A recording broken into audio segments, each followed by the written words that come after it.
Convener of the Accountants Library. Welcome you all to this 2-hour very important CP seminar on 1 minute, just 1 minute. 2-hour CP seminar on GST annual return and audit, for which the last date is 31st of December 2020. Although it is an 1819 audit and the act says that a period of 9 months is normally given by the act. So the original due date obviously was 31st of December 2019. But the 1718 audit period was extended to 31st of January 2020. And hence this extension was imminent due to the fact that the pandemic and all those things, all these reasons coupled together, we needed an extension, and people are still seeking further extension. I mean, that is the real scenario actually, because 31st December, everyone is bogged down with various other compliances along with GST. I mean, the other notable compliances to be done within 31st, other than GST annual return and audit, is the tax audit, is the individual non-tax audit return filing, is the Vivad Se Vikas scheme, Vivad Se Vishwas scheme of the government. The company Fresh Start scheme also has the last date of 31st December. The LLP settlement scheme 2020 also has the due date as 31st December. So a lot of compliances have to be done on 31st December. Mr. Christopher, the members have been doing GST annual return and audit, but you can give the final, you can just brush up and try to help them so that there are no apparent mistakes in the annual return and audit, because smaller clients now have been exempted from audit less than 5 crores, only 5 crores and above will come. So, but the annual return they have to file, and they help the client to file between 2 to 5, 2 and above.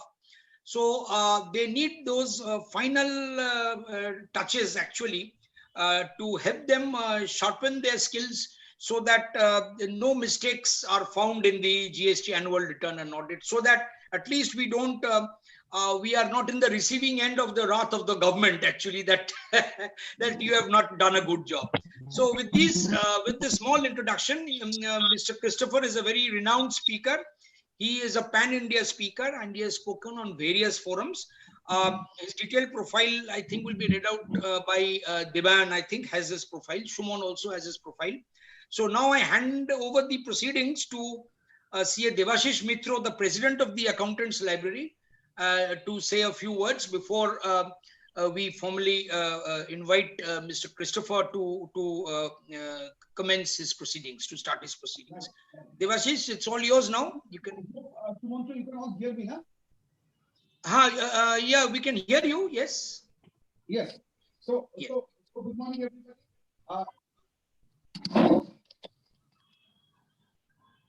So good morning, everybody. Great pleasure on my part to be part of this another important meeting, which we are, which the Accountants Library is organizing. Since the time I took over as the president, we have had a meeting with P.R. Ramesh on auditing standards, accounts, and he enthralled us. Then, of course, we had the next meeting on the faceless assessment scheme with Tarun Ghia and Ramesh Patodia. Again, that meeting was very good. And today, of course, we are having Jatin Christopher with us to speak on GST annual return and GST audit, form number 9 and form number 9C. All this time at the Institute, we have been, getting a lot of accolades for the kind of efforts put in by the members relating to GST. In fact, the Prime Minister has been on record. Later on, after 2017, of course, 2018-19, he wrote a letter saying addressed to the President, saying that without the Chartered Accountants, GST would not have been a success. So, you see, we have played a very important role. But now we come at the crossroads in the sense that this is the time when you have to certify the correctness of, say, something like input tax credit. So, you see, here comes the challenge. Because please note, all this time we have been consultants, and now we have to do an attest function. And here the government is looking at us very closely, that to what extent we play a role as a partner in nation building. So when I and Shumantro, we were discussing the topics, both of us, we were, unanimous that let us have something on the GST, annual return and GST audit. In this regard, let me also say that the Institute of Chartered Accountants of India has published a booklet on this GST audit. So you can even have a look at them, because GST audit is a serious business, let me tell you. And you see, it is imperative that one knows the laws before one goes ahead for signing such a report. And when we were discussing, both of us, me and Shumantro, again, we said that we need a speaker who is, who is extremely experienced on the subject. And the first speaker who came to our mind was Jatin Christopher. I spoke to him and he agreed instantly. And I have no doubt that today the audience that we have, the members of the Accountants Library, those of us who have registered for this, will feel very enlightened, with the deliberations put forward by Mr. Christopher. I would not like to take too much of time. Mr. Christopher, the floor is all yours. And I have no doubt that at the end of this program at 1 o'clock, the members would know much more than they know at this stage. So, Mr. Christopher, please, the floor is all yours. Thank you very much, sir, for those kind words. Good morning to all members. This is definitely a privilege to be part of this gathering of intellectuals who are setting aside a Sunday morning to discuss some significant issues that are worthy of their time and their attention with regard to GST annual return and audit. Let me begin by a few opening remarks. First is that we are not going to go into discussing specific tables and forms, etc., but we are going to address certain important matters that I believe are extremely important for chartered accountants, signing partners, key members of their team to be apprised about while advising clients. Like Dr. Debashish Mitra mentioned, chartered accountants form the bridge, part of the bridge that takes taxpayers from the side where non-compliance is rampant to the other side where they are compliant and contribute positively in nation building. When we recognize that to be our role, we are not going to be taking sides with anyone, because interpretation of law is itself the goal of interpretation. Pro-assessee or pro-revenue is only a byproduct of that exercise. Having said that, the first point of caution I'd like to bring for members' attention is Notification 47/19 gives an exclusion saying that registered persons whose aggregate turnover is below 2 crores need not file an annual return. So therefore, below 2 crores taxpayers are not thinking about filing an annual return. Between 2 and 5 crores, they are filing annual returns without any reconciliation and certification by chartered accountant, and above 5 crores only, taxpayers are doing both. But I want to draw your attention to a proviso that sits in this notification, which says, where an annual return is not filed within the due date, it shall be deemed to have been filed. Friends, please bear in mind, annual return is not the end of assessment in GST. Annual return is the end of the taxpayer's disclosure of his interpretation of the law. It is once the annual return is filed that the tax authority is now going to start looking into the transactions, tax payments, compliances, credits, valuation, so on and so forth. So therefore, friends, please consider any taxpayer who does not want to make any corrections, revisions, changes,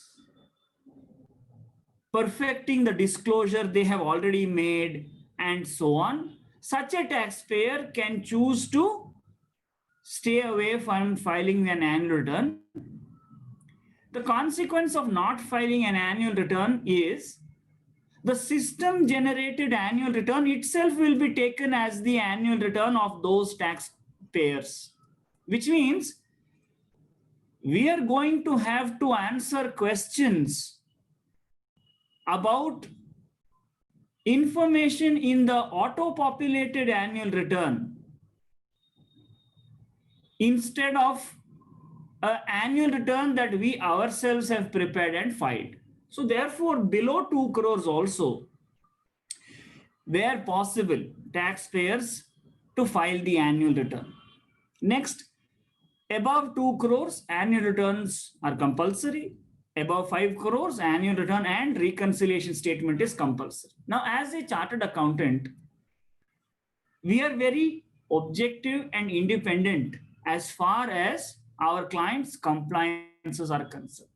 Even if the chartered accountant has himself been involved in advising the client from time to time about this new law, when it comes to annual return and reconciliation statement, the chartered accountant will not gloss over, ignore, omit to take cognizance of patent errors. I'd like to bring up these two aspects for members' consideration. There are two kinds of errors I want to bring to your attention: patent errors and latent errors. Patent errors being those that are apparent on the face of the documents itself. Latent errors are those that are not apparent, but nevertheless they are errors, and those errors will come to light only to a trained eye. A person who is knowledgeable about the business of the taxpayer, such a person will be able to identify even latent errors.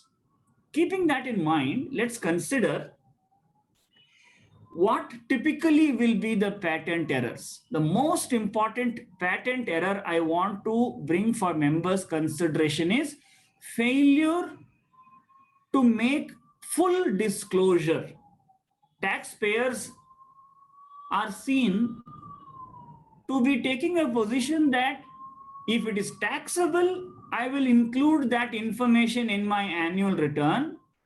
But if it is not taxable, why should I give information to tax authorities? The more information I give, more headache I will get. The logic behind this does not find a place in the law. Next, there is a very interesting definition for the word suppression in section 74 in the GST law, which I'm sure our members are aware of. And the word suppression is defined in two parts. The first part is as follows: information required to be furnished, which is not furnished, is suppression. Taxpayer has no intention to suppress any information to evade payment of taxes. But please bear in mind, the law has a very remarkable and an ingenious new definition for the word suppression. And it says information required to be furnished and not furnished is suppression. So as a chartered accountant, when you look at the annual return, the form itself, do you see any table in the form that says, please give information only about taxable transactions where taxes have been paid? Or does the form provide tables calling for information even when the transaction is not liable to tax? Transactions are not liable to tax for various reasons. It could be transactions in securities, it could be sale of property, it could be sale of petroleum products which are outside GST under section 9(2), or even alcohol for human consumption. It could be transactions in money, whatever may be the reason. But please bear in mind, the question that we need to ask ourselves is, do we find that the annual return form is limited or unlimited in scope and coverage? Does the annual return only ask for tax paid transaction details, or does it ask for transactions which are not liable to tax also as interpreted by taxpayer? I find table number 5 in annual return,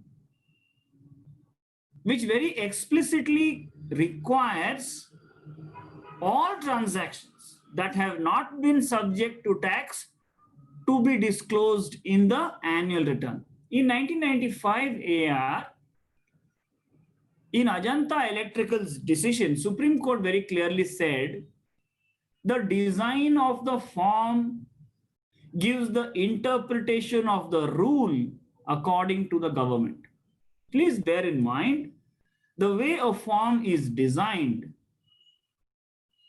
informs users what are all the details that the government wants to see in this form.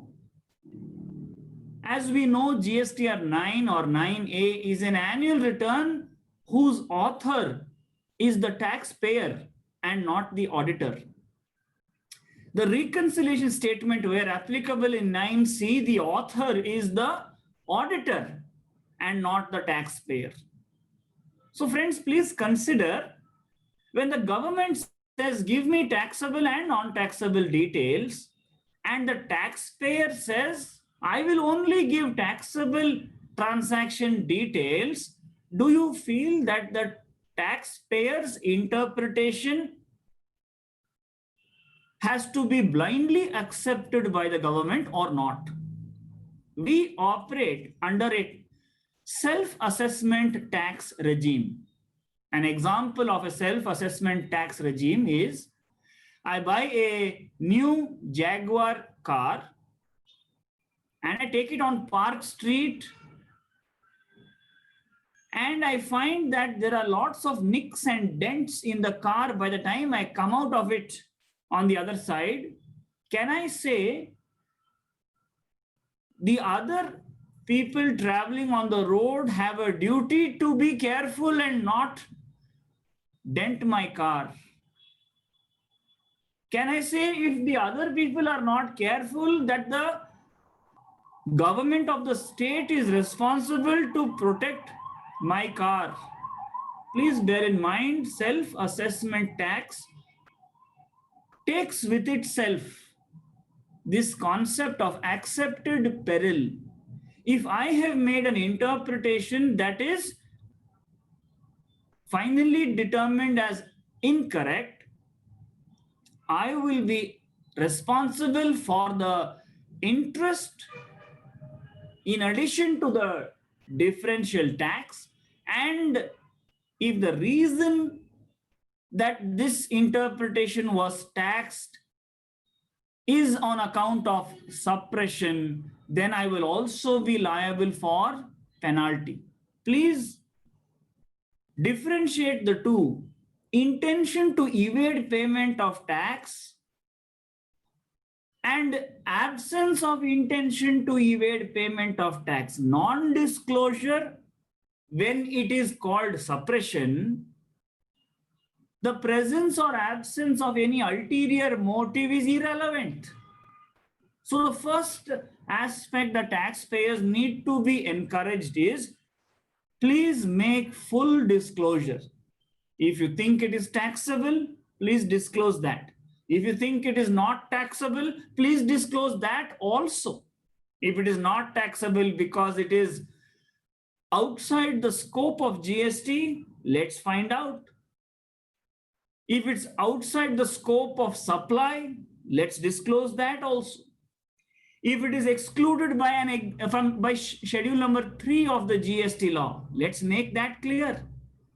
And if it is exempt under any specific entry, then that also, because we cannot say that we have reached an interpretation of this law that is unquestionable. I'm sure our members have the humility to say that what I know is a lot, but what I yet need to know is much more. Supreme Court itself has shown in number of examples that if an interpretation reached by the Supreme Court is later discovered to be incorrect, Supreme Court has not said that it will continue with the wrong interpretation. Supreme Court, with utmost humility and modesty, come forward and openly accepted that that interpretation needs to undergo a change so that going forward, the treatment of law is accurate and not erroneous. When all of us are agreed that we are not infallible, I can only say that Dr. Debashish Mitra is only very generous with his words of appreciation for some of us who are involved in contributing in some small way to the work of the institute. What we all need to bear in mind is there are no experts in this new law. We are all experts. We all have 3 years of experience in this new law. And within this, we will share our experiences and learnings to lift each other up. And Accountants Library is one such wonderful forum where minds, intellectual minds come together with the motive of sharing knowledge. So let's look into the transaction of the taxpayer and guide him so that he makes full disclosure. Now, it's a different matter whether tax is payable or tax is not payable. But the first hurdle that we will need to ensure is crossed by taxpayer is that he learns full disclosure.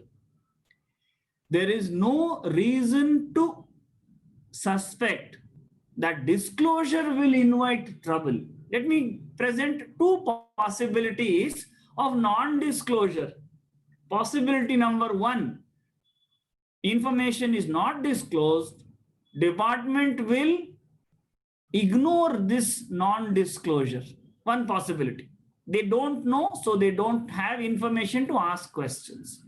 Second, department does not know this information because taxpayer has not disclosed. However, the form requires taxpayer to make full disclosure. So the second possibility is the tax authority raises this allegation that knowing fully well that disclosure is required by the form, taxpayer has suppressed this information. With what motive in mind, he need not explain. The fact that non-disclosure fits the definition of suppression is the other alternative that revenue will put forward. Now, looking at these 2, which one do you think goes well with the policy in this new law? Disclosure, disclosure, disclosure, disclosure. Disclosure for taxpayer, disclosure by auditor also. We'll come to disclosure by auditor in due course, but the second point to bring up for taxpayers' consideration through our members is that taxpayers need to make full disclosure and make it clear the basis on which non-taxability has been arrived at. It is no non-GST supply, exempt supply, no supply, non-taxable supply, whatever is the basis. If you see table number 5, remarkable options are provided there in GSTR 9. So therefore, please consider this second aspect where taxpayer now gets a chance to apply his mind and make known whether he has interpreted the law correctly or not. Let me give you a quick example. There's a doctor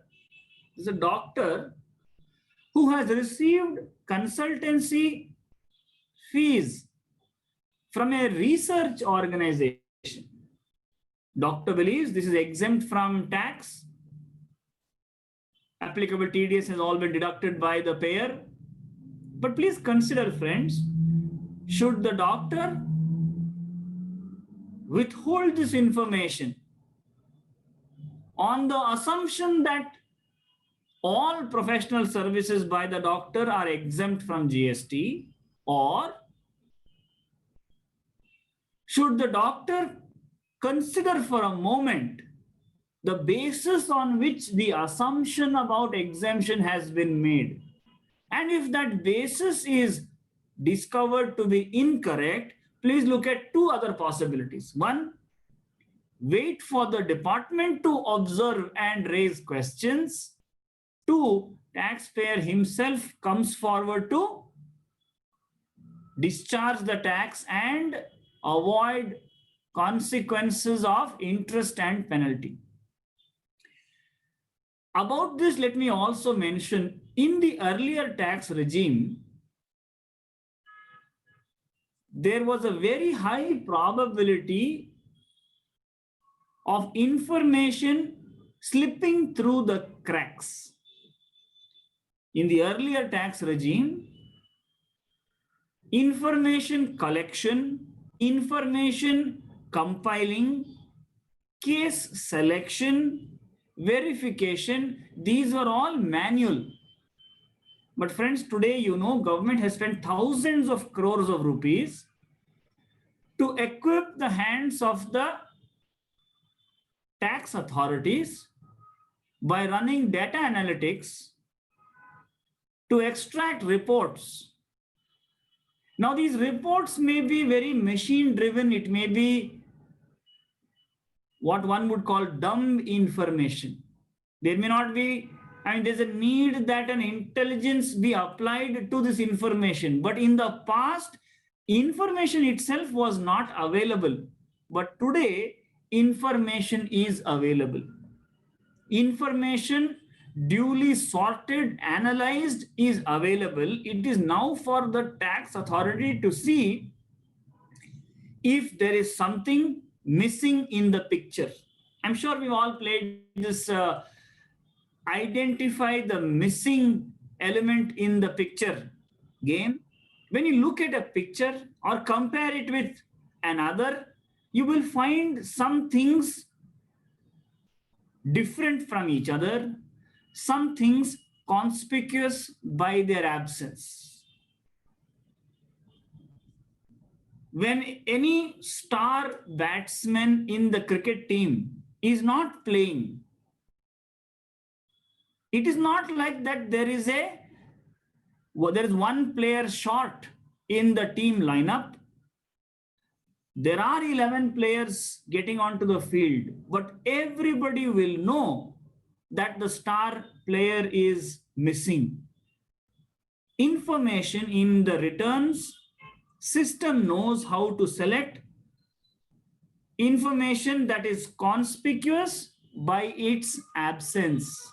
So therefore, please consider which option client prefers to take. Will a client prefer to take the path where he wants to hold back information and suffer the consequences of an allegation that he has suppressed this information, or come forward? Please bear in mind, taxpayers have been advised sufficiently well during implementation of GST. That advice over a period of the last 3 years has been fine-tuned, perfected, improved, because as modest as all our members are, where we have gone wrong, we have gone back and said, I think it is wrong, and we have corrected our interpretation. Now, keeping this in mind, we have already set things right. There was one company I was talking to who came and said, I understand now that this transaction is taxable, but if I now start paying tax, what about the past? What about the past? If you are convinced today that the transaction is taxable, the longer you wait, the more aggravated the demand is going to be. Therefore, it is imperative not to aggravate the situation. 17-18 is 1 year where the annual returns have been filed. 18-19 is now round the corner. GST is a self-assessment tax. Taxpayer will do well to set things right, put his house in order, and going forward, understand what needs to be done. So look at it from that point of view. What is the tax position the taxpayer is taking? What is the position taken when you bring to his attention that there are issues? Now, from an adventurous professional's point of view, this professional is not looking at the short-term consequences, but is looking at the long-term interests of the client. So no professional will withhold any new learning from the client and say, everything is okay, please proceed. Everything is okay, please proceed. I would sense that our members, given their insightfulness and their own wisdom, will inform the client that today I have learned something new and I want to inform you about it. I'd rather tell you myself about this new learning than wait for the tax office to investigate you and then bring this to your attention. So therefore, please consider our response also as far as these transactions are concerned. Taxpayers regarding input tax credit have had enough challenges. I will separate them into two categories. Category number one, there is a delinquency with my supplier. My supplier has been delinquent in paying taxes, filing returns. The reasons for those delinquencies may be understandable, genuine, bona fide, no mischievous activities involved. The reason for the delinquency is less of an issue. The fact of delinquency is first issue. So the taxpayer knows who are his delinquent suppliers. That is first category. The second category is bona fide deviations from the requirements of the law. I have deviated from the law, but it is a bona fide case. I have alternate evidence. There is no delinquency in these cases, and I want to claim credit in respect of those cases. As a chartered accountant advising clients, please, you don't need, I know the insightfulness of our members. You don't need to sit with a file for an entire day to make this assessment. In 5 minutes, step back, look at a client's, think about the client's business and make an assessment.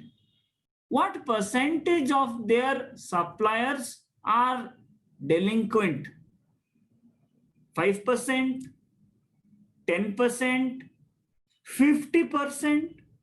Look at the file itself and in your own mind form this assessment saying that what is the extent of delinquency? I know for a fact that there are delinquencies due to various reasons.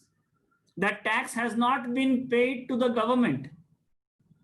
The tax not having been paid to the government, the taxpayer is not eligible for input tax credit. This provision of law is not reasonable, unreasonable. One has to represent to the government or even go to the courts to strike down such provision.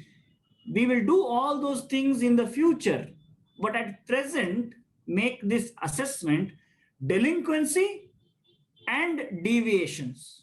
if there are delinquencies, need to have a discussion with the client whether he wants to make some provision for this suitably, or he wants to continue hoping that it will miss government's attention. As regards deviations are concerned, it is important to be aware deviations as well as delinquencies. The annual return has been designed in such a way that it will stand out. It will float to the surface. Even if you push it down into the syrup, it will float to the surface. So therefore, taxpayer need to be made aware of this. Many times our members are so well-meaning, so kind-hearted that we don't think about telling the client how it is. I encourage members, greater disservice will be done if we hold back information. It is always advisable not to hold back information, but to make disclosure about the information. Because taxpayer is going to get to know about it. Better he gets to know about it from the auditor than from the tax authority. So look at it from that point of view. How do we identify these transactions? Now, taxpayers have not been very diligent in maintaining books and records. They have been very lax, very taken it very lightly, have not been very diligent about maintaining books of accounts. Therefore, inherently, there will be some limitations in being able to provide information when the department calls for information.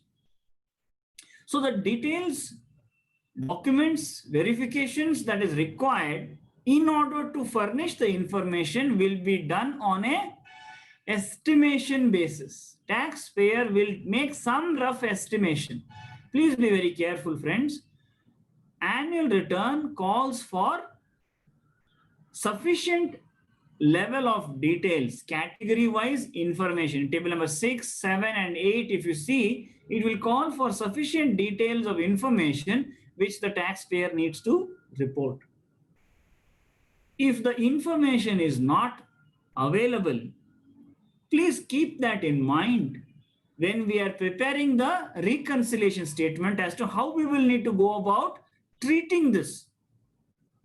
The one fact I would like to bring up for consideration is, by reversing the credit, by not claiming any credit, the taxpayer will not even have a chance of fighting it. But a taxpayer who claims the credit, even if it is a deviation, will have a chance of fighting it. So please separate the two. Delinquency, no chance. But still, taxpayer can decide to fight it. Deviation, very good chance if we continue to claim it and fight it. In either case, suitable disclosure is advised. If you look at how the transactions are to be reported, you'll find something very interesting in the annual return, which you will have already dealt with. Information relating to a financial year is permitted to be reported in the next financial year also by way of amendments and corrections, etc. So therefore, friends, annual return is so important because it is to identify out of the information returned within the financial year or subsequent to the financial year in the first 6 months, how much of that pertains to the financial year. I'll give you a clue for members to keep in mind: date of document. If the date of the document can be an invoice, a debit note, a credit note. The date of document, if it is in 1819, then that information needs to go in the annual return of 1819. That invoice may be reported in next year's monthly return. That debit note may be reported in next year's monthly returns. That credit note may be issued in the next year's returns. If the date of the document is between April 18 to March 19, then that document needs, that information needs to go in the annual return. On the other hand, the sale is made in the month of March 19, but the discount is given in the month of June 19. The sale is made in the month of March 19 and the discount is given in the month of June 19. Then the credit note belongs to 1920, even though the credit note relates to an invoice issued in 1819. So please be very, very careful. So the clue that I have shared earlier may continue to be followed. Date of document. What is the date of document? That will decide which year that information will be reported in. The next aspect to look at is there are a lot of transposing errors. IGST has been claimed as CGST, SGST. CGST, SGST has been claimed as IGST. The solution will emerge in due course of time, but the one piece of suggestion I would like to present for members is we cannot successfully hide this mistake. We cannot successfully hide this mistake. That piece of information needs to be kept in mind while making a decision about transposing errors. Now coming to the other aspect, latent defects. Patent defects, we know how to disclose. Latent defects. What are latent defects? Defects arising out of misunderstanding this law. There was a transaction where a property was sold for 5 crores of rupees. Although the market rate was 8 crores of rupees, it was sold for 5 crores of rupees because there was a lot of encroachment and claims against the title holder. So this property with all its problems were sold for 5 crores of rupees.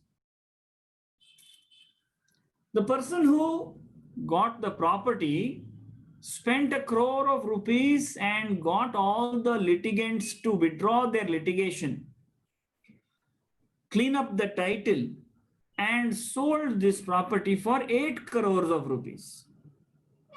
He made a profit of 2 crores of rupees. The landowner, the property owner, original owner, is happy because he does not have to spend all this time and effort in resolving these issues. Now the question is, what about GST? What about GST? How can there be any GST on a property transaction of this kind? Please consider, when the property was transferred for 5 crores of rupees, was it transferred through a registered sale deed or through some other document? There's an interesting judgment of Delhi High Court I want to bring to your attention, Asha M. Jain versus Canara Bank, where Delhi High Court said, nowadays it is a trend that property transfers can even be made through a GPA, a general power of attorney, an irrevocable power of attorney. To this, Supreme Court in AR 2012 in Suraj Lamps said, sale of a property can be made only via a sale deed duly registered and no less. Now friends, when you are aware of the fact that a property which had encroachments was sold and then it was cleaned up and then sold again, you will want to pay attention to the document by which the transfer was made, and to your surprise, you will learn that it was not through a sale deed, but through a irrevocable GPA. Now, the GPA holder who claims to have sold the property for 8 crores of rupees, in fact, did not execute the sale deed as a title holder, but executed the sale deed as an agent of the original title holder. And the consideration in the sale deed to the title holder being only 5 crores, the surplus of 3 crores earned by the GPA holder is liable to GST at 18%. So transactions which look harmless, which look excluded from GST clearly, which does not have any doubts about the interpretation, can also be taxed because the manner in which it was implemented is not in accordance with the principles on which it is required to be implemented. To be a sale of land, it must be an absolute sale deed and not a GPA only. So please bear in mind, patent defects are those that you will discover by your insightfulness about the business. The next aspect I would like to bring about as a point for consideration is the recent circular also that is going around in the state of West Bengal. When a job worker is permitted to sell job working scrap, the proceeds from sale of job working scrap, is it supply of goods or supply of services? In the past, we have paid excise duty on the sale of scrap. Excise duty operates very differently compared to GST, so those judgments won't come in handy here. Can a job worker sell job working scrap? He has been permitted by the principal to dispose of the job working scrap on his own. But please bear in mind, the principles of contract law dictate that nemo dat quod non habet. Nemo dat quod non habet. He who does not have cannot give. He who does not have cannot give. He who does not have a valid title cannot give a valid title. Therefore, what disposal of scrap is taken place, it is not a supply of goods. And as you know, in GST, when something is not a supply of goods, it's a supply of services. Goods have a rate of tax which is different from the rate of tax applicable to services. So when the taxpayer has paid tax, assuming that it is a supply of goods, even then it is wrong because he has to pay tax as a supply of services and not as a supply of goods. Patent defects are visible.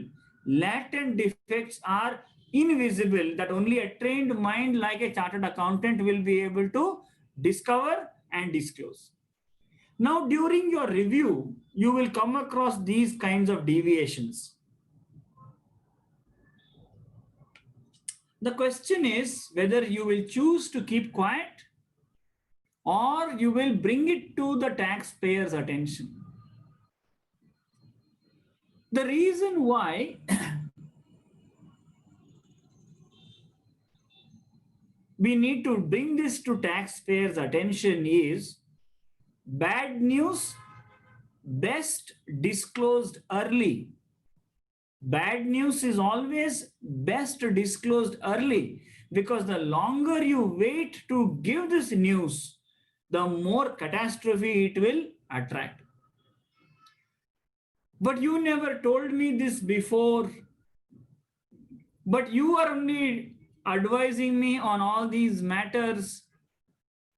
When anyone gives such a reaction, it basically means he's an incompetent person, not worthy of the responsibility that he has. As soon as, if anyone thinks that on the 1st of July 2017, all chartered accountants in the country are 10 on 10 experts in GST, then there is no bigger person under a folly than this person. In fact, anyone who comes forward to bring this terrible news must be appreciated for the courage than discouraged by the reprimand. So please don't be anxious how the taxpayer will react, because it is for the taxpayer to deal with the consequences. But informing the taxpayer about this new law and the way in which it works is our responsibility. We will disclose. Taxpayer is welcome to come back to us for solution. Finding the problem is 80% of the solution. Solutions will come. There are enough experts experienced in handling litigation and tax matters in your own city of Calcutta who can guide how the solution needs to be developed. But what is important is that the taxpayer should not be kept in the dark. So there are latent defects also. My question for members is, you are aware of the business of your client. On a scale of 1 to 10, how do you rank your understanding about the client's business? Is your understanding at 5 sufficient to do the audit? Or your understanding is at 9, where you are able to tell the client what new implications are going to arise because of this new law? Can you think of a education institution which will have income liable to GST? We all know education institutions are exempt from GST, but can you think of any income of this institution which is liable to GST? The process of admission is not only given to students, it is also given to non-students aspiring to become students. So until a student is admitted, the exemption will not operate. So therefore, friends, this entire exemption of education that we are considering is not applicable until a pupil becomes a student. But in the course of admission, before selection of the pupil, enough revenue is collected by institutions to defray their costs of coordinating admission. So therefore, friends, understanding the business will reveal so many things that only a chartered accountant is able to visualize and educate the client about. Now we'll come back to our initial observation. Annual return, is it something that we should consider as a viable, beneficial, advantageous opportunity that we should not give up? Take that opportunity and make a disclosure, or do we keep quiet and hope that nobody is going to see us? Please bear in mind, the system is able to process crores of documents at a time. Enough has been said in social media about the robustness of this system, the constant changes. All that is for tomorrow. But today, when I'm looking at the client's file, I need to bear in mind, what is my advice to this client? What am I going to say to him?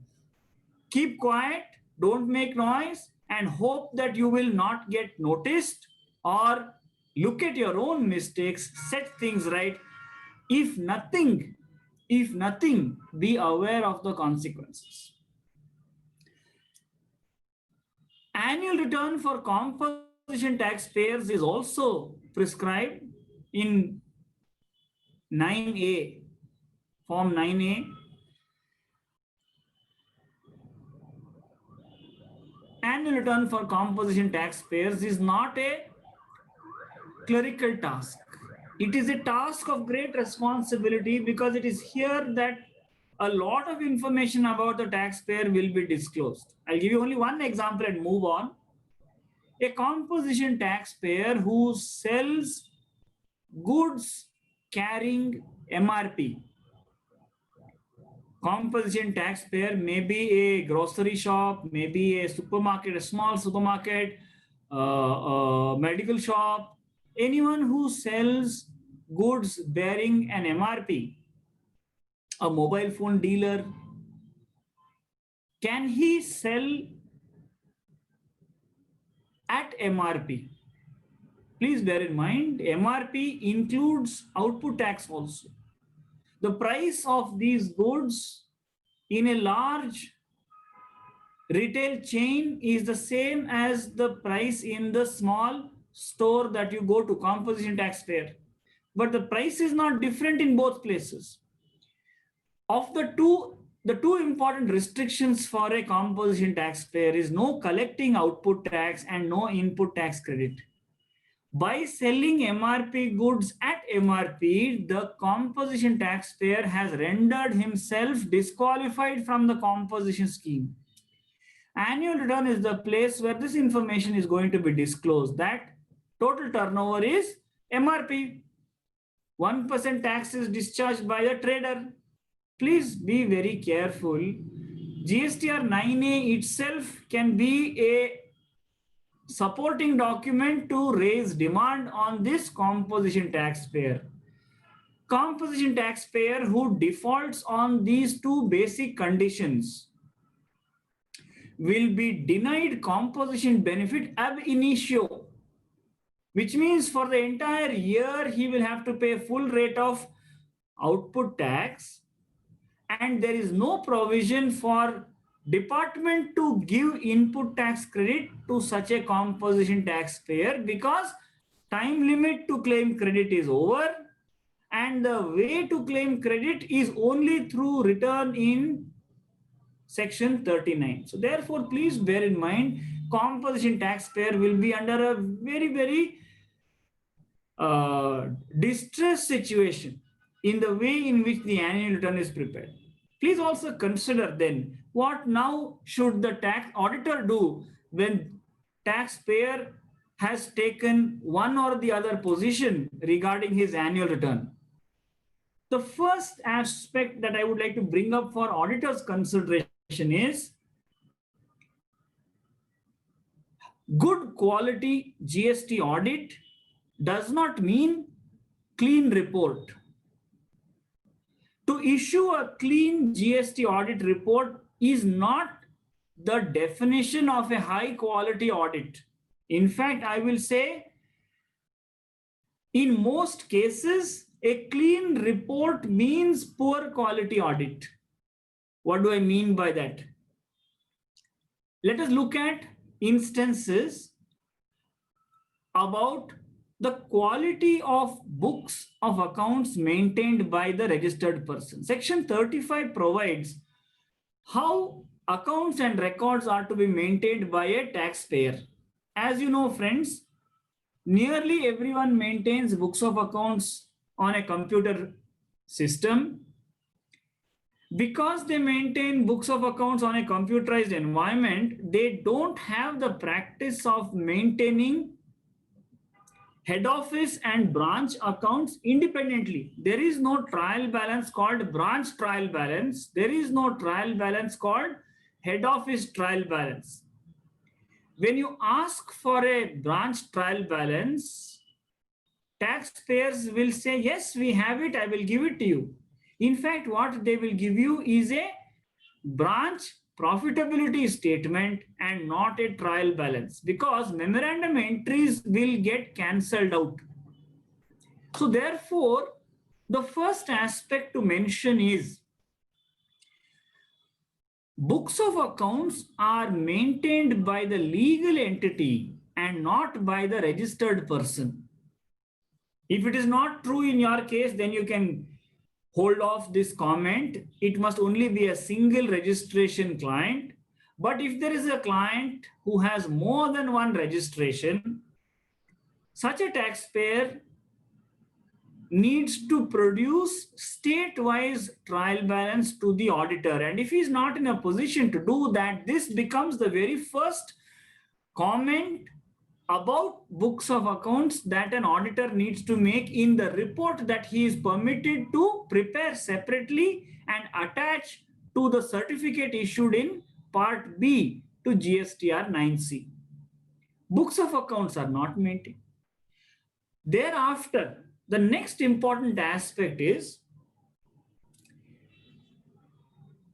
who has taken the decision to interpret this law is an important information that needs to be disclosed. Because if an auditor says classification, valuation, input tax credit, filing of returns, time of supply, place of supply, everything is correct, then an auditor is certifying far more than what his brief in the law is.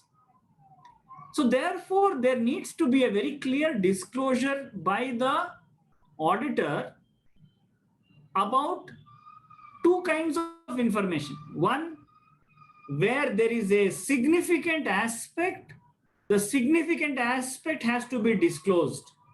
Where there is a departure by the taxpayer, then that departure also needs disclosure. What is a significant aspect? Whether transaction is a supply or not a supply, who has taken that decision? Is it the auditor? No. Is it the taxpayer? Yes. Is it the taxpayer in consultation with the auditor? Perhaps yes. Is the auditor in agreement with the taxpayer? This is not the place to agree or disagree. Is the auditor certifying the interpretation made by the taxpayer? Absolutely not. So therefore, the second most important disclosure I believe need to be made is that interpretation of this law for purposes of self-assessment has been made by the registered person. The interpretation of this law, what is a supply, what is not a supply, what is the categorization of the supply, what is the HSN classification of the supply, what is the valuation, what is the input tax credit, eligible, ineligible, returns filing, everything, the authorship has to be made known because this is a self-assessment tax under section 59. What this does is it brings clarity. It brings clarity as far as the tax authority is concerned to understand who has taken what decision. Because let me tell you, it is the responsibility of the government to challenge every interpretation taken by me. Why? If I am one taxpayer and I have taken a very adventurous interpretation of certain transactions, should the government question me or should the government accept whatever I have done? Friends, I would submit that the entire society of tax abiding citizens are looking to the government to see whether it will allow taxpayer like me to gain unjustly by taking an adventurous interpretation. The society will expect the government to question what I have done. So when a taxpayer is questioned by the tax authority, please don't consider that it is injustice against the taxpayer. It is justice for the society to conduct inquiry against single taxpayer. So look at it from that point of view. Department needs to be aware who has made this decision. Speaking about invoices categorization, few issues will come up. Another issue I want to bring up is, somehow I have found very uncomfortable it has become. I have found that there are enough number of debit notes and credit notes that are flying around everywhere. Friends, please consider, what is a debit note? What is a credit note? More than a credit note, what is a debit note? Debit notes and credit notes cause me great worry. Reason being, a debit note or a credit note is nothing but an admission of a miscalculation in the tax invoice issued previously. A person may do anything incorrectly. In several things, he may be lethargic, but invoice he will issue correctly. Nobody will tend to make a mistake in the invoice itself. I mean, if a person is not even competent to issue an invoice properly, then he is perhaps not even competent to run his business.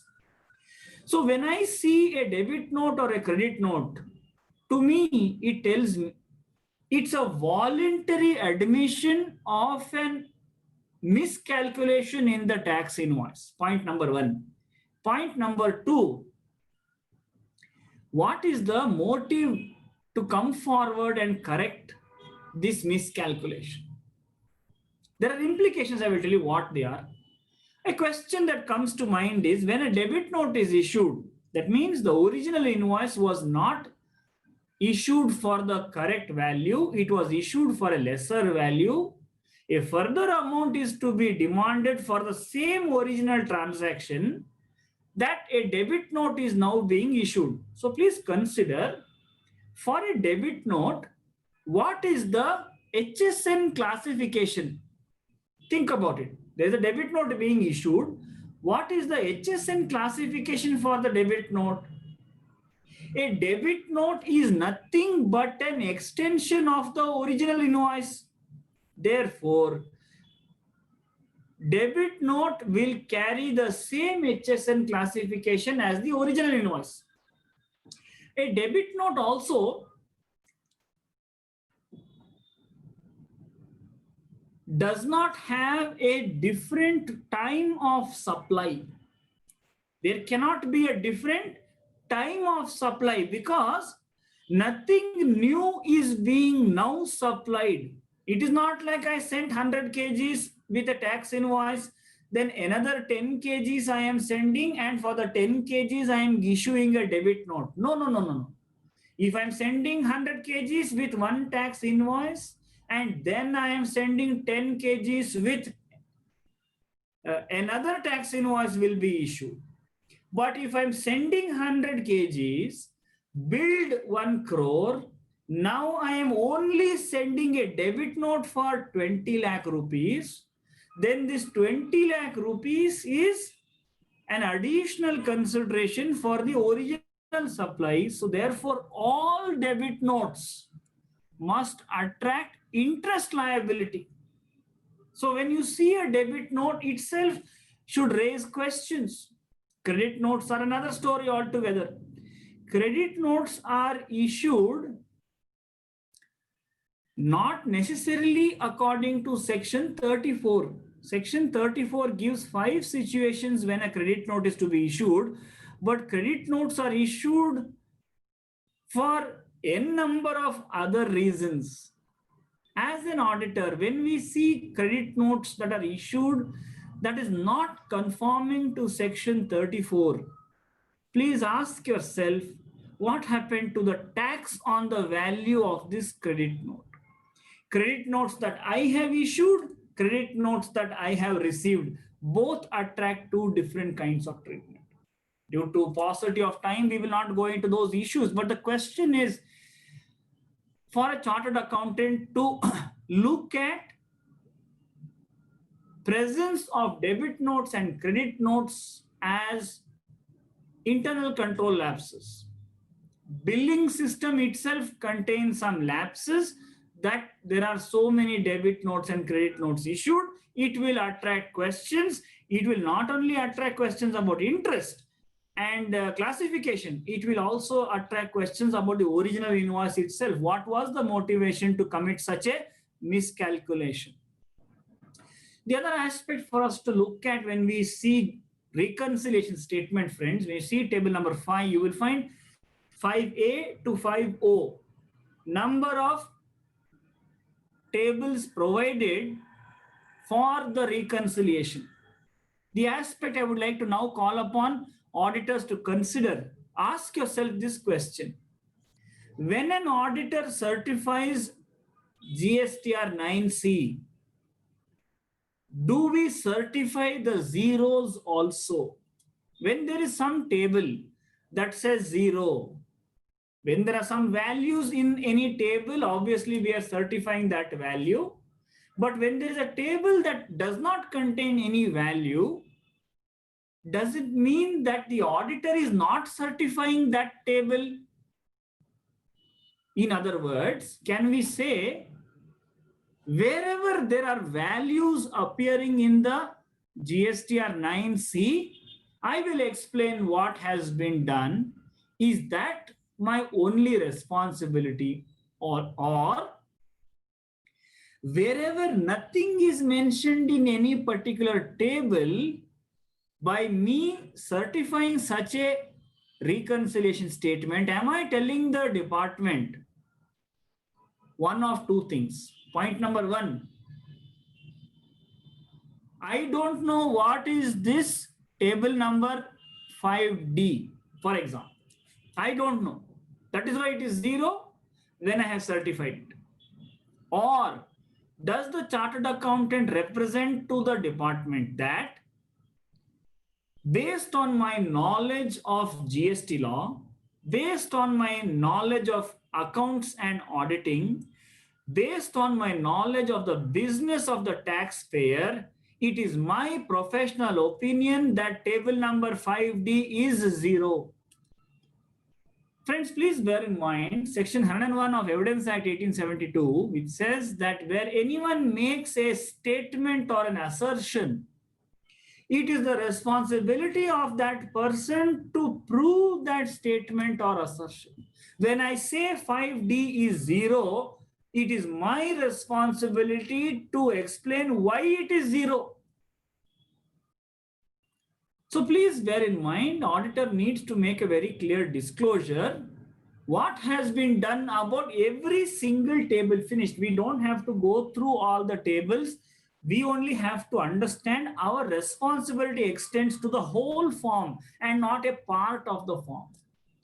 Since we talked about table number 5D, it only merits to touch upon 5D a little bit. What is 5D? Deemed supply specified under Schedule 1. Take an example of a company whose office is in Calcutta. They have a factory in Raipur. They have a head office in Calcutta. They have a factory in Raipur. Now the question is, factory will purchase all the raw material, manufacture the finished product, and all the sales are carried out from the factory. Head office only has the management decision makers. The mind of the company is in Calcutta. Now the question is, are there any transactions between head office to branch office, to the factory? Head office does not purchase raw material. Therefore, there is no transfer of raw material from the head office to the branch, the factory. The factory does not sell the finished product to the head office to make further sales to customers. Factory itself makes sales. So therefore, there are no transactions between the head office and the factory in Raipur. Friends, this was the view that was initially carried by head offices of banks. Government issued a FAQ, particularly for banking, financial services, and insurance companies, where they said the head office of a bank provides management, supervision, and oversight services to all the branches. So the head office needs to charge for its services to all the branches, because in GST, every GST registration is a distinct person. I mean, imagine if Raipur was a different company, Calcutta was a different company. Calcutta company will have only expenditure, no income. Raipur company will have direct expenditure and revenue, no indirect expenditure. Such a remarkable accounts it would be. It is keeping that perspective in mind that the head office needs to invoice the factory in Raipur every month for management services provided, charging GST at 18% for all their expenditures. So the head office in Calcutta would have revenue from management services provided to branches, expenditure towards management services. As far as the factory in Raipur is concerned, it anyway has direct expenditure. Indirect expenditure would come as a cross charge from the head office in Calcutta. Now, as far as the legal entity is concerned, on consolidation of the trial balance of both the trial balances, it would get cancelled out. The memorandum entries will be cancelled out and the entity level trial balance will be as it is undisturbed. But for the limited purpose of GST, we have to recognize. If this is the legal understanding, friends, keep in mind, when I certify GSTR 9C and say table number 5D is 0, am I saying that I don't know what is going on? Or am I saying I know that there is nothing between head office and branch office? Now, consensus about Schedule 1 may not be reached very soon. But the dispute has already started regarding cross charge of services. So therefore, friends, whatever we may want to say we must. We must say something, and if we say 0, that also means something in the eyes of law. So I want to sensitize our members to keep in mind that we are not disclaiming some parts of the form and only making statement about certain tables in the form. We are responsible for the entire form. So therefore, please keep that aspect in mind. Chartered accountants are experts at reconciling things because our training itself prepares us. Anything we are able to reconcile with anything else, because we only have to identify the reasons for the difference. The reasons may not be satisfactory as per the law, but the reasons are nevertheless available. So we are experts in reconciling. Our reconciliation should not be to conceal, but to disclose. When we make a disclosure in table number 5O, whichever specific table above does not suffice, we can include that in table number 5O. In 5O, we need to make a very clear disclosure, not just about the total value, but about the breakup of the total value on 3 factors. Factor number 1, is it a real transaction or a notional accounting disclosure? Point number 1, real or notional. Point number 2, taxable or non-taxable. Point number 3, if taxable, tax paid or unpaid. 3 factors we have to break up and provide this information. Because whether in table number 5, table number 7, throughout we will keep making reconciliations. Annual return, the author is the taxpayer. Reconciliation statement, the author is the auditor. Therefore, auditor needs to feel free, unencumbered, independent to make his report without any influence from any person. Now, what is it that the auditor is going to disclose? He will disclose the state of affairs of the books, decisions about self-assessment, matters of attention. What are matters of attention? No, in my particular client, there is nothing that needs to be disclosed, but let me submit. Throughout the year, taxes have been paid by the taxpayer. Has interest been paid by the taxpayer? As you know, as on date, interest has been one of the most controversial topics in trade. Whether I have to pay interest on gross tax liability or net tax liability, whether the amendment is retrospective or prospective, what about GST Council decision, what about amendment being notified only from September 2020, interest has been the hotbed of controversy. Auditor needs to, who knows that interest has been the hotbed of controversy, cannot remain silent about interest payment by taxpayer. Has he paid? Has he not paid? It's a fact. Has he paid on gross or on net? Fact. These aspects need to be disclosed. Let me also tell you another important aspect. Taxpayer believes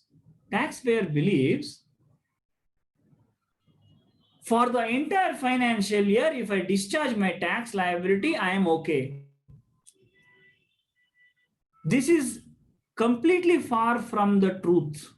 As far as GST law is concerned, the tax period is not the financial year, but the period for which every return is filed. So every month his tax liability needs to be discharged correctly.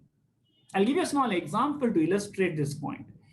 April 2018, there was an invoice for 10 lakh rupees with 1,80,000 rupees GST.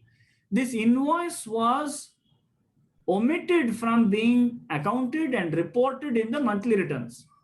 Every month, the taxpayer utilizes all the credit and discharges tax in cash. Net tax is always paid in cash. Entire credit available for the month gets fully exhausted.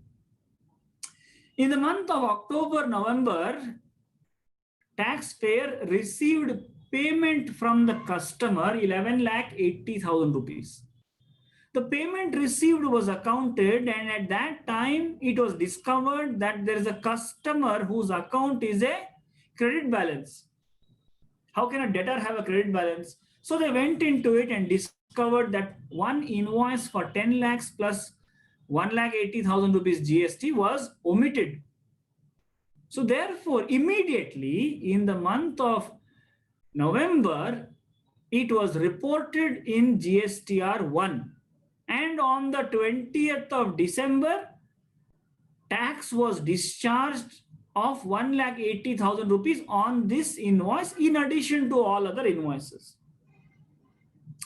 Incidentally, in the month of October, taxpayer had purchased some capital goods.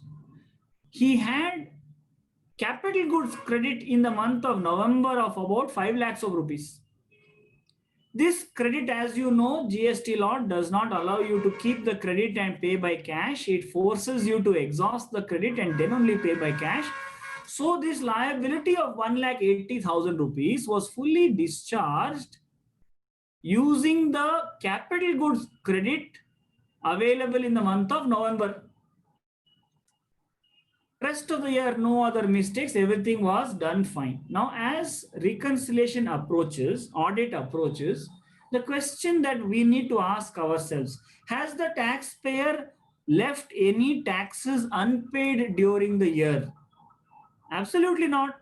Everything has been reported, everything has been paid for the year. But the question is, has he left any taxes unpaid for every month in the financial year or not? And the answer is yes.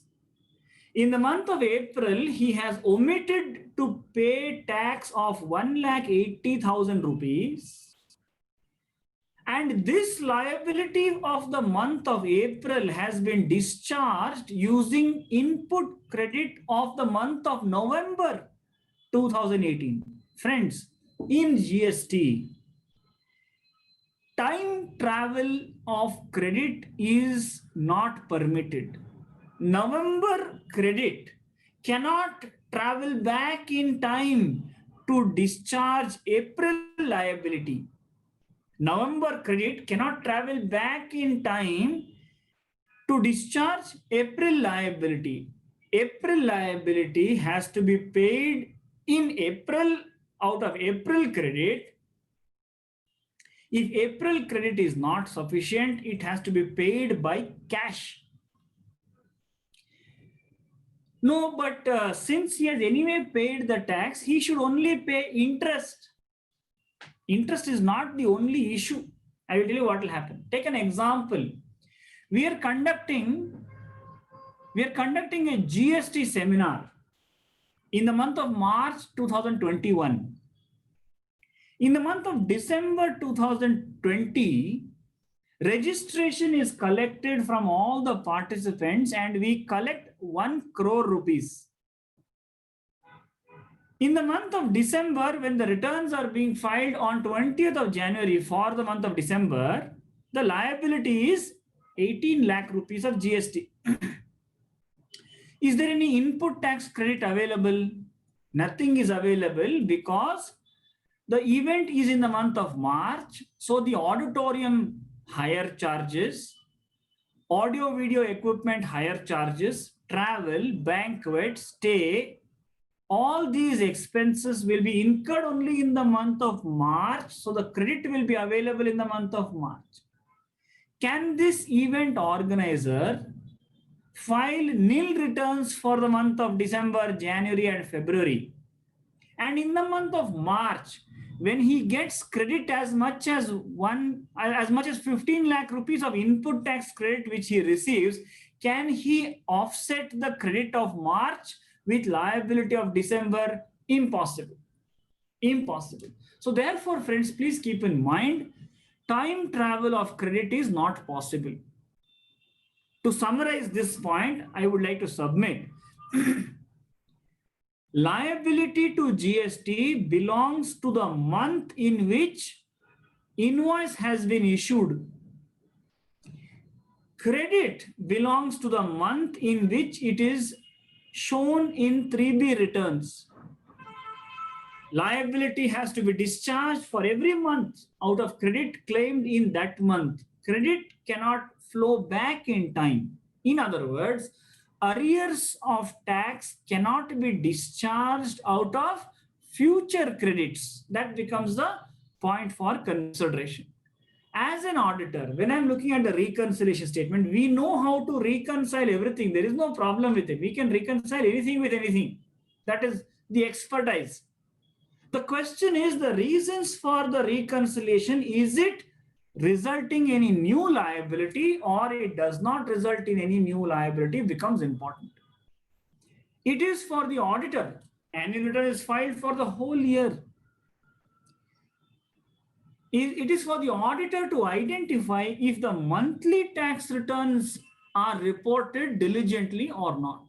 Because please don't think that the department does not have this information. The system, the GST portal itself, at the click of a button can generate a monthly liability and monthly credit report, which will disclose distortions. It may match for the whole year, but there could be distortions during the year attracting fresh liability. Please bear in mind. Auditor is the one who is responsible for identifying these things. Client is the one who is responsible for accepting the solution for the problem. But the auditor nevertheless is the one who is responsible for identifying the problem. We need to ask ourselves this question: have we identified the problems that exist in a particular taxpayer's business? If we have failed to identify, we can't blame the client for not accepting the solution or going ahead to solve the problem. So therefore, the press release issued by the government on 30th of June and 3rd of July 2019, it says that the auditor's responsibility is only to do the reconciliation statement. Yes, the auditor's responsibility is only to do the reconciliation statement. But considering that this is the last chance available for the taxpayer to come clean with the miscalculations he may have made during the year, it is the auditor's responsibility to bring out these points for taxpayers' consideration. And if there is any tax to be paid, to voluntarily pay this tax and discharge liability. So in section 126, what we see, if it is a voluntary compliance, it is a very good reason for waiver of penalty. So look at it from that point of view, whether we are in a position to explain to taxpayer how he needs to address these issues. And I'm not saying that all issues are resolved. The beauty of this law is that it is developing, new interpretations are being canvassed by the taxpayer, those interpretations are being challenged by revenue, it will finally settle down in course of time. There is not a single taxpayer who assumes GST is like mathematics. Precision like mathematics is not expected by taxpayer. But prior information about areas of doubt is the minimum that a taxpayer can expect. This is an issue. Two views are possible. We have taken a conservative view. We have taken a well thought out view. We have taken an expert's view. We have taken a certain path. If a taxpayer is kept in the dark, there is no greater disservice to a taxpayer by any professional. So as diligent professionals, I am sure we are not keeping our client in the dark, in a fool's paradise, assuming everything is fine. It is not the case. He is uncomfortable because there is ambiguity. Ambiguity because of the facts in the business, ambiguity in the way in which they have gone about, ambiguity because customer pressures, supplier pressures, working capital pressures, taxpayer has made certain decisions. So look at it from that point of view. Reconciliation statement becomes a wonderful opportunity to make disclosure. Two aspects to make a disclosure: substantive aspects, disclose everything. Deviations, disclose what that deviation is all about. In GST law, we will find reconciliation to be a very value additive exercise. It is not a clerical exercise. Although I can understand tax professionals' grievance that the effort that goes in is not appreciated by the client. Please bear in mind, they will appreciate. It's a matter of time. It's a matter of time before taxpayer starts to accept it when everyone else around him is getting notices and he is not getting notices. He will only think of one person who he will give credit to for that comfort that he is in. It is his auditor who has raised these questions at the right time and brought it up for consideration. Another important aspect to look at is table number 9 in GSTR 9C requires taxpayer auditor to identify turnover based on the different rates of tax applicable. So it is not something that the tax office has to chase the taxpayer to provide. It is a matter that is already going to form part of the reconciliation statement where 5%, 12%, 18%, 28% with cess, everything, reverse charge, forward charge, everything has to be disclosed here. Two aspects only I want to bring up for your consideration. The greatest area of lax by taxpayer is in payment of reverse charge. There are 16 entries as far as services are concerned where reverse charge is applicable, but taxpayer has been extremely lethargic about it. The most important area I want to bring up for consideration is payment for services received from the government. Friends, please bear in mind, government services are not immune from GST.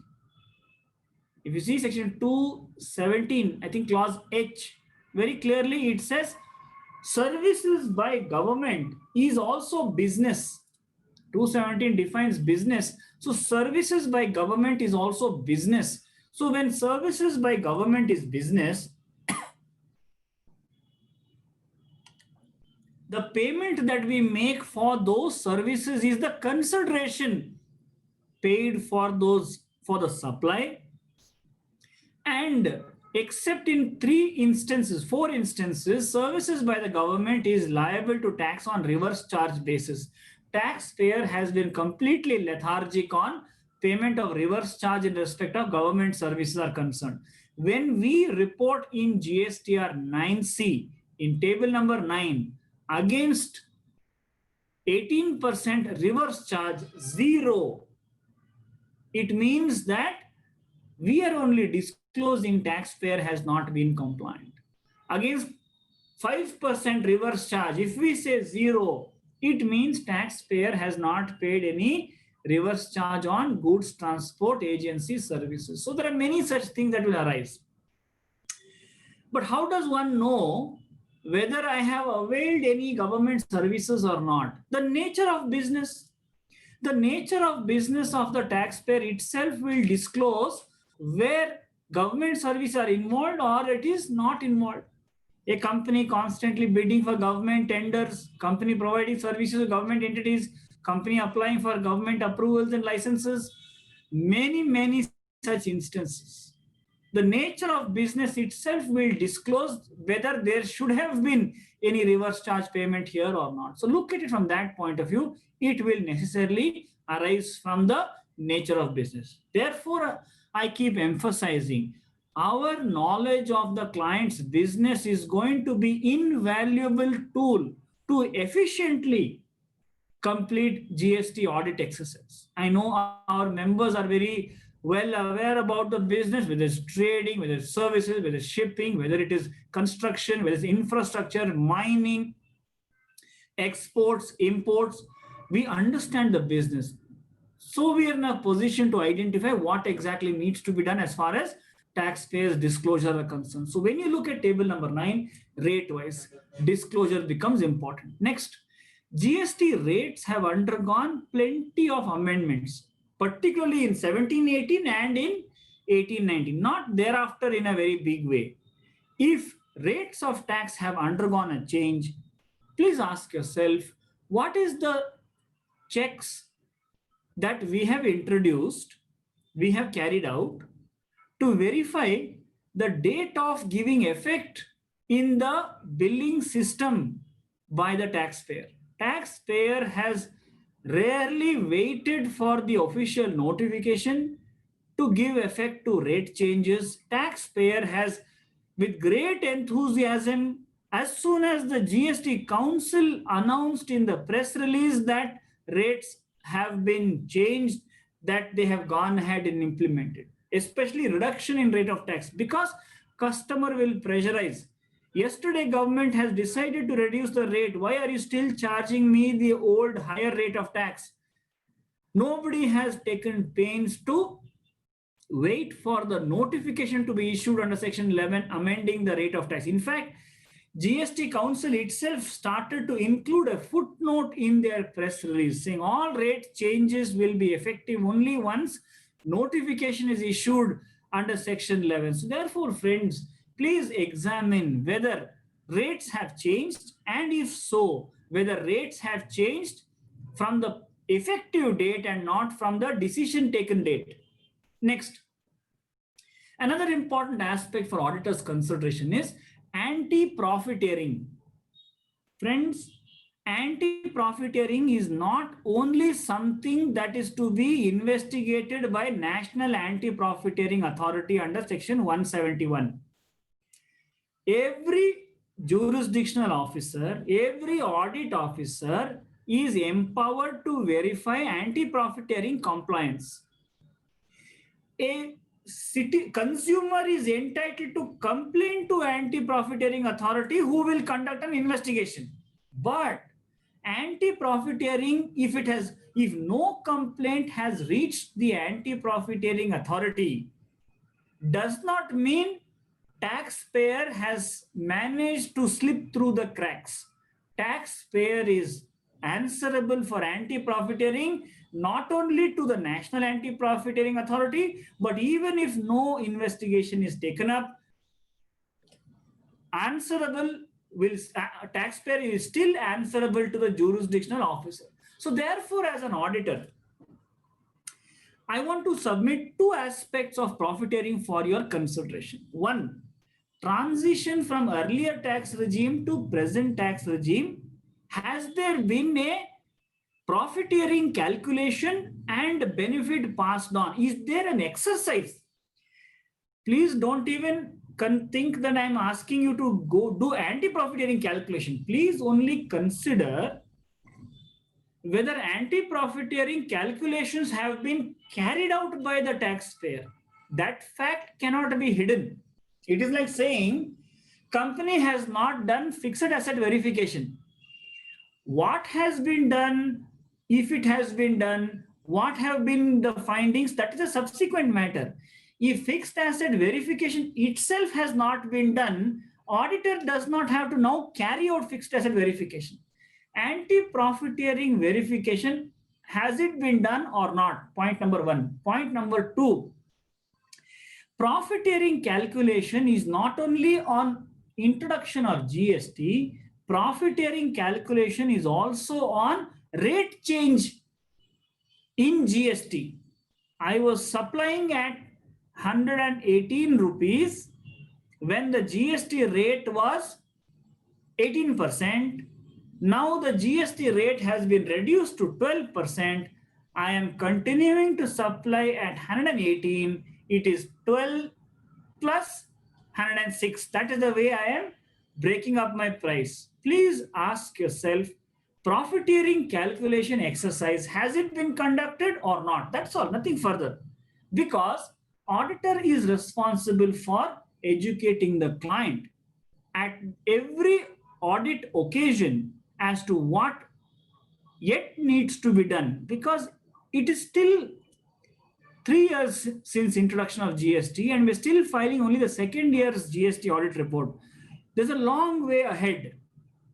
Therefore, we will need to prevent catastrophe, and to prevent catastrophe is early identification of problems. GST audit is a wonderful opportunity for taxpayers to be sensitized by their own auditors, so that taxpayers, based on the service provided by the auditors, will cross the bridge from being non-compliant, get on to the other side where they are compliant. It is this service that chartered accountants provide that the government is looking forward to, because government knows it is not possible for us to understand financial accounts, because financial accounts are prepared for totally different purposes, used by different stakeholders, principles are different. GST operates on the principle of time of supply. Therefore, just because annual returns and books of accounts are not tallying does not mean one of them must be wrong. Government understands that they are not matching with each other, yet both of them are correct. And the way to find out that how they are correct, how it has to be understood, let us go to an expert. The whole society, whole nation looks to chartered accountants to be that arbitrator, to identify what needs to be done, how it has to be explained, provide the reconciliation statement. Therefore, when we look at Part B, certificate by chartered accountant to GSTR 9C, please consider this is our service in nation building. Dr. Debashish Mishra mentioned this aspect in the morning during the introduction. This aspect we have to be extremely sensitive about, because the rewards for our contribution will come but it may take some time. But time to make those contributions are today. When we look at Part B certificate, as you are aware, there are two options where financial audit and GST audit are performed by the same chartered accountant, and where financial audit and GST audit are performed by two different chartered accountants. The law very clearly says the process that one needs to go about performing this audit. But by reading the responsibility, there is no higher or lower responsibility in either case as far as GST is concerned. Whether it's the same person doing both audits or different persons are doing the two audits, the responsibility is the same as far as GST is concerned. Having said that, because it is a standard form, yes, no sort of an answer, obviously we are always going to say everything is fine, subject to. Here is where I want to draw members' attention to. Please attach an elaborate factual observation summary. An elaborate, I emphasize again, it has to be elaborate. It has to be only factual. It has to contain observations by the auditor and stated plainly. It should not be garnished with any adjectives as if there is something wrong, as if something is amiss, as if there is a dispute. Summary of factual observations to be stated by the auditor.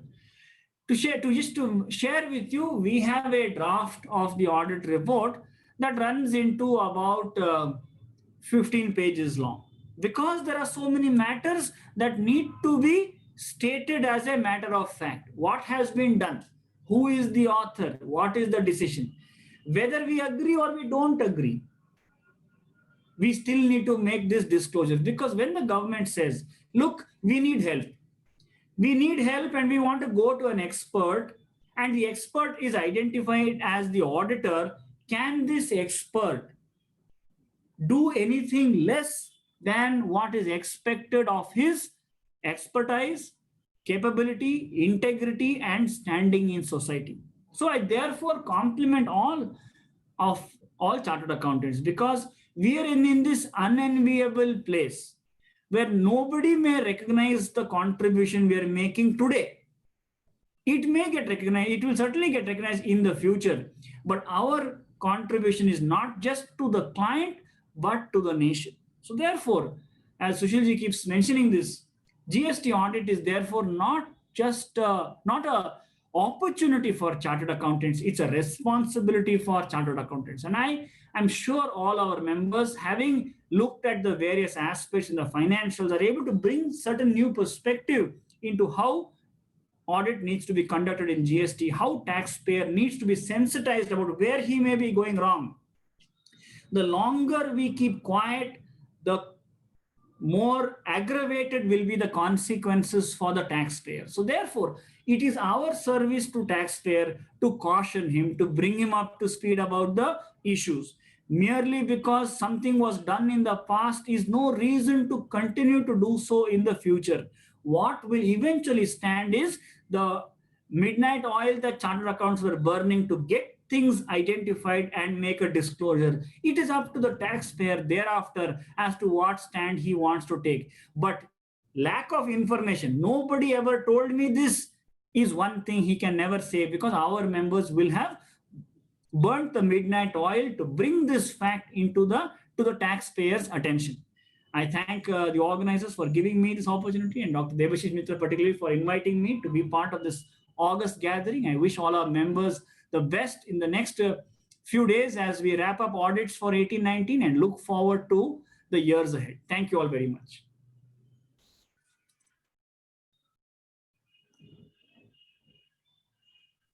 Thank you. Thank you very much, sir.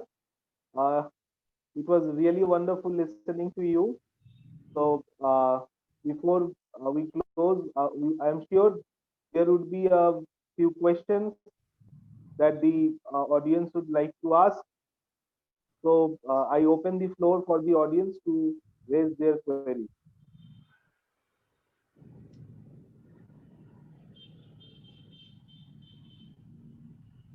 I think there is one chat. So anyone, if you want to ask a query, so you can unmute yourself and raise the question.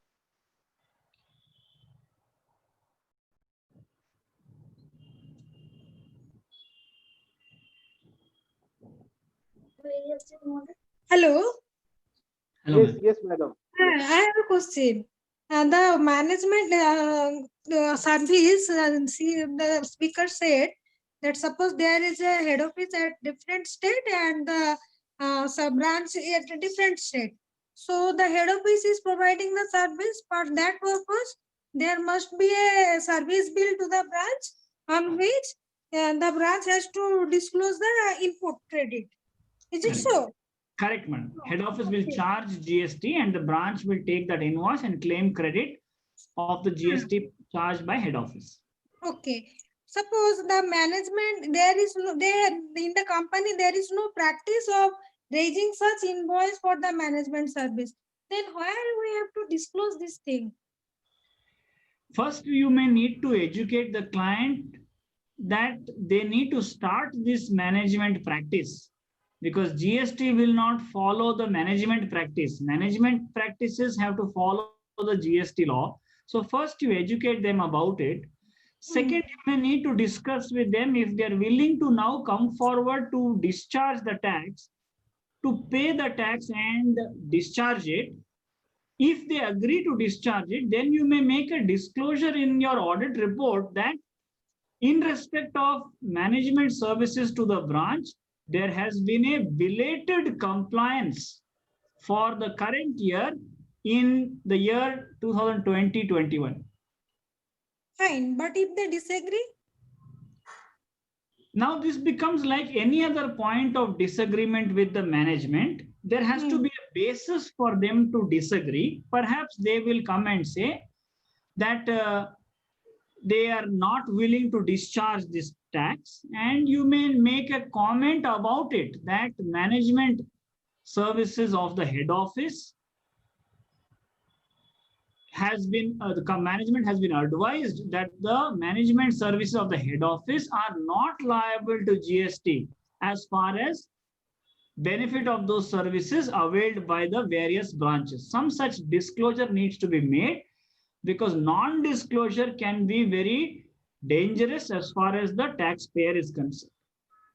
Okay, this disclosure in which form we can make? In which form number? GSTR 9C Part B audit report, where you say Okay. subject to our comments, there we will need to make all the disclosures and attach it to the There certificate. spaces for qualifications are there. There we can make Yes. this disclosure. Correct, correct. That is correct. Okay, sir. Thank you. Thank you. Thank you so much, sir. Thanks, sir. Thank Yeah, thanks for your excellent guidance, sir. Sir, Krishna Kumar from Tamil Nadu. Thank you, Mr. One thing I just need your views is on the reverse charge mechanism taxes which the taxpayer were liable to pay during 1819. During the discussion with the clients were made aware of it, but during the monthly filing of GST for the subsequent month, say for example November, which is due on today, so they declared this reverse charge liability, which were liable to be paid during 1819. They declared that liability in this GST 2021. Okay. So one side of it is there is a delayed payment which everybody agrees, but the idea of the taxpayer is to say that this reverse charge or the credit on this reverse charge is not blocked by 16 subsection 4. Right. The restriction because of that. Right. So we just need your guidance on this. Thank you. See, as far as GST audit is concerned, it is not a time to do consulting as far as the client is concerned. What you may like to make a mention is that reverse charge liability is claimed as credit on payment basis. See, this is a statement of fact. There is no opinion here. It's a statement of fact. The reverse charge liability is discharged on payment basis as credit, and there has been belated compliance with reverse charge liability by the registered person. You may also add whether interest is paid or interest has not been paid. This comment can be made. Pay the reverse charge in the month of November 2020. Take the credit even though it relates to 18-19 financial year. So there is no need for anything to say about the credit or anything, any observation or any sort I of don't think so. I don't think so. I don't think. disclosure. Yes, yes.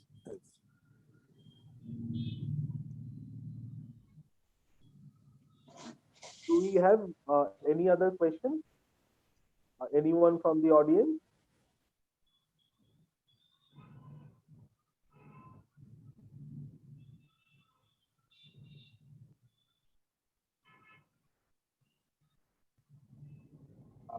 I think there is no more question. And in fact, sir, you had taken us to the insights of what is going on in the minds of the GST department and how the assessees should think and comply, and how we consultants should act and guide the assessees and take them towards the right direction. I think this was a brilliant deliberation, and this is nothing new to us. You have been here on various other forums and also on our EIRC forum. And for the first time, you were here at the Accountants Library, which was established in 1947, even before ICAI. So we are really thankful to you. I think I can see among the participants our immediate past president of the Accountants Library, Mr. Animesh Mukherjee. Animesh, sir, can you hear me?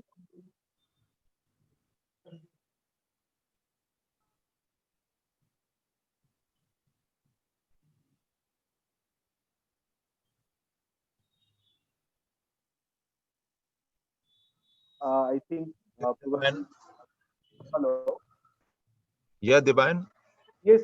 So, Animesh, you are here. I would request you to please offer a formal vote of thanks to Jatin Christopher, sir.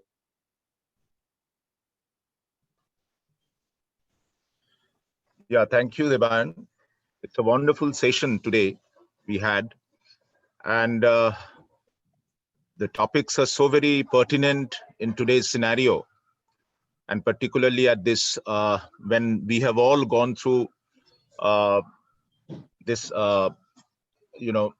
pressured situation, particularly at the fag end, when everything is in the festive mood, we are just burning our midnight oil and trying to reach the target. So at this hour, this inputs are extremely important, extremely pertinent, and we are really thankful, Sir Jatinji, for this wonderful deliberations. And from all the members of Accountants Library, and in fact, today it is also heartening to note that we have just noticed that a member from Tamil Nadu who has joined. So this is the greatest benefit and the advantage of this VC platform. So we all are benefited greatly. Thank you, sir, for this wonderful session. Thank Thanks. you.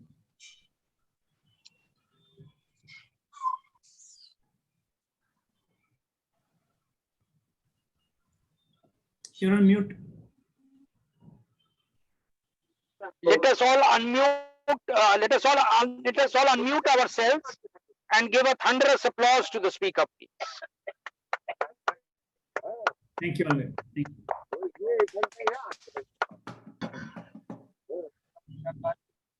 Thank you so much, sir. And all the members who have joined for this session today on a Sunday morning. I am also sure that everyone is under pressure now because of the 31st December deadline. And I think all these extensions will come at the very fag end or maybe on 31st December. So that way it's a very pressure cooker situation for all of us.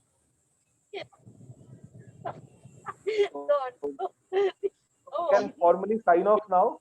Thank you so much, sir. We would be glad to have you again on our forum. Thank you so much.